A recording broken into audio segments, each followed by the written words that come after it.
दोस्तों खबर आ रही है कि जर्मनी ने भारत को स्काईनेक्स एयर डिफेंस सिस्टम का ऑफर दिया है। जर्मनी का सबसे घातक हथियार आ गया भारत के हाथों में। चीन पाकिस्तान की हर हवाई साजिश होगी नाकाम। हवा में ही दुश्मन को भस्म कर देगी अहेड टेक्नोलॉजी। इस सिस्टम में अहेड प्रोग्रामेबल एम्यूनेशन यूज होती है जो टारगेट के पास छोटे टंगस्टन सब प्रोजेक्टाइल्स छोड़कर ड्रोन्स या मिसाइल इफेक्टिवली डिस्ट्रॉय करती है। हमारे यहाँ पाकिस्तान में एक माइंडसेट है कि दोनों न्यूक्लियर पावर्स हैं, लिहाजा अब कोई एटमी जंग दोनों मुल्कों के दरमियान कोई अफोर्ड ही नहीं कर सकता। यही बात आपने कही कि उनकी इकोनॉमी तबाह हो जाएगी। और मगर बात यह है कि भारत ने पिछले 2 सालों में $100 अरब का कन्वेंशनल असला खरीदा है। $100 billion of conventional weapons. In fact उससे तो कुछ होगा नहीं। In fact this will ensure peace. Power only ensures peace. आपके पास पावर है तब चाइना भी 100 बार सोचेगा ना, हमाकत नहीं करेगा। तो ये तो पीस को बढ़ाने का कार्यक्रम है। ये पीस के लिए, स्थायी पीस के लिए जरूरी है। It is very important for piece. आप इसको इस एंगल से देखिए। जर्मनी अब तक जो कि अपने कठोर रक्षा नियमों के लिए जाना जाता था, इस बार अपनी नीतियों में बदलाव करते हुए भारत के साथ एक बेहतर और बेहद सकारात्मक रुख अपना रहा है। इस कदम से ये स्पष्ट होता है कि जर्मनी भारत के साथ अपने संबंधों को मजबूत करना चाहता है और रक्षा क्षेत्र में इस साझेदारी को और मजबूती से बढ़ाना चाहता है। हम ये जंग नहीं जीतेंगे किसी मुल्क के साथ अगर हमारे पास वॉरफेयर का वेपन सिस्टम नहीं है। देखिए पाकिस्तान के साथ तो काम करना बहुत आसान है, लड़ाई करना बहुत आसान है। इमीडिएटली 100 किलोमीटर 50 किलोमीटर अंदर लाहौर है, क्योंकि हमारे पास उनकी इस कन्वेंशनल फोर्स को रिस्पॉन्ड करने के लिए कंपैटिबल फोर्स है ही नहीं। Welcome to make India special. News सामने आ रही है कि भारत की सैन्य ताकत को एक नई ऊंचाई देने वाला बड़ा रणनीतिक प्रस्ताव सामने आया है। जर्मनी ने भारत को अपना अत्याधुनिक स्काईनेक्स एंटी एयरक्राफ्ट सिस्टम ऑफर किया है, जो आज की आधुनिक जंग के सबसे खतरनाक हथियारों जैसे ड्रोन, क्रूज मिसाइल, हेलीकॉप्टर और लो फ्लाइंग फाइटर जेट्स को पलक झपकते ही निशाना बना सकता है। ये वही स्काईनेक्स सिस्टम है जो खासतौर पर यूक्रेन युद्ध में अपनी घातक और भरोसेमंद भूमिका निभा चुका है। इसमें लगी 35 रिवॉल्वर गन 1 मिनट में 1000 राउंड गोलियां दाग सकती है और इसकी टेक्नोलॉजी दुश्मन के लक्ष्य तक पहुंचने से पहले ही उसे हवा में टुकड़ों में बदल देती है। यानी यह गोली लक्ष्य को भेदती नहीं बल्कि उसके आसपास टंगस्टन के 152 छोटे छोटे सबनेशन फेंककर उसे चकनाचूर कर देती है। ये प्रणाली खासतौर पर स्वम ड्रोन अटैक्स को रोकने के लिए डिजाइन की गई है, जो आज पाकिस्तान और चीन जैसे दुश्मनों की पहली पंक्ति की रणनीति बन चुके हैं। अब भारत अपने पुराने एयर डिफेंस सिस्टम जैसे L-70 और 23 मिलीमीटर गन को पीछे छोड़ते हुए एक नए और अत्याधुनिक युग में कदम रखने की तैयारी कर रहा है। ऐसा युग जहां कोई भी दुश्मन भारत की वायु सीमा में दाखिल होने से पहले 100 बार सोचेगा। LOC पर तैनात हमारे सैनिकों को अब एक ऐसी मशीन की जरूरत है जो न केवल सतर्क हो बल्कि पलटकर तुरंत वार भी करे, और स्काईनेक्स उसी मशीन का नाम है। लेकिन सबसे बड़ा सवाल यह है कि क्या भारत इस रणनीतिक ऑफर को सिर्फ एक प्रस्ताव की तरह देखेगा या इसे एक जरूरत समझकर अपनी वायु रक्षा प्रणाली का हिस्सा बनाएगा? क्योंकि आने वाला समय सिर्फ सेना की ताकत का नहीं, टेक्नोलॉजी की तेजी और तैयारी की गहराई का होगा, और इसमें देरी करना कीमत से कहीं ज्यादा महंगी साबित हो सकती है। अब देखते हैं कि पाकिस्तान की मीडिया इस पर क्या रिएक्ट कर रही है। तो चलिए आपको इस एयर डिफेंस सिस्टम की खासियत भी बता देता हूं। स्काईनेक्स एक शॉर्ट और very short range anti aircraft system है। एक स्काईनेक्स सेटअप में 4 MK3S रिवॉल्वर गन्स होती हैं। ये चारों गन्स एक कंट्रोल नोड और X-Star 3D रडार सिस्टम से जुड़ी होती है। इस रडार की जो रेंज है वो 50 किलोमीटर की है।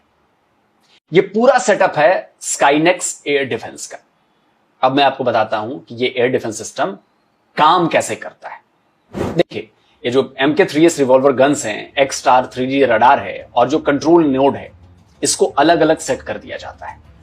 सब एक दूसरे से दूर रहते हैं, इनके बीच अच्छी खासी दूरी रहती है। X-Star 3D रडार जो है वो 50 किलोमीटर की रेंज में आने वाली हर एरियल एक्टिविटी को रीड करता है।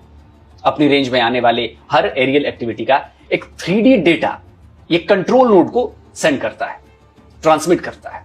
कंट्रोल रूम में ऑटोमेटेड थ्रेट एवोल्यूशन इस डेटा को रीड करता है और खतरा महसूस करते ही चारों जो रिवॉल्वर गन्स हैं उनको ये सिग्नल भेजता है। कंट्रोल रूम में ऑटोमेटेड थ्रेट एवोल्यूशन इस डेटा को रीड करने के बाद जो डेटा इसने भेज दिया और सिग्नल वहां पहुंच गया गन्स को, तो इसके साथ ही अगर थ्रेट कैसा है ये चेक हो गया, ज्यादा है कम है, तो उस थ्रेट के हिसाब से पर्टिकुलर गन को सिग्नल भेजे जाते हैं और सिग्नल मिलते ही ये गन्स एक्टिव हो जाती। हर MK3S रिवॉल्वर गन में tracking radar, infrared camera, TV camera और लेजर रेंज फाइंडर्स लगे होते हैं जो खुद भी टारगेट को ट्रैक करते हैं और कंट्रोल रूम से टारगेट दिए जाते हैं उस पर फायरिंग शुरू कर देते हैं। इन गन्स में कोई ऑपरेटर नहीं होता, ये अनमैन्ड गन्स हैं। इन्हें पूरी तरह से कंट्रोल रूम से रिमोटली ऑपरेट किया जाता है। अब इसकी एक और खासियत मैं आप लोगों को बताता हूं। शॉर्ट और वेरी शॉर्ट रेंज में इस एयर डिफेंस को इतना कारगर क्यों बताया जाता है, वो स्काइनेक्स की इस खासियत से आपको पता चल जाएगा।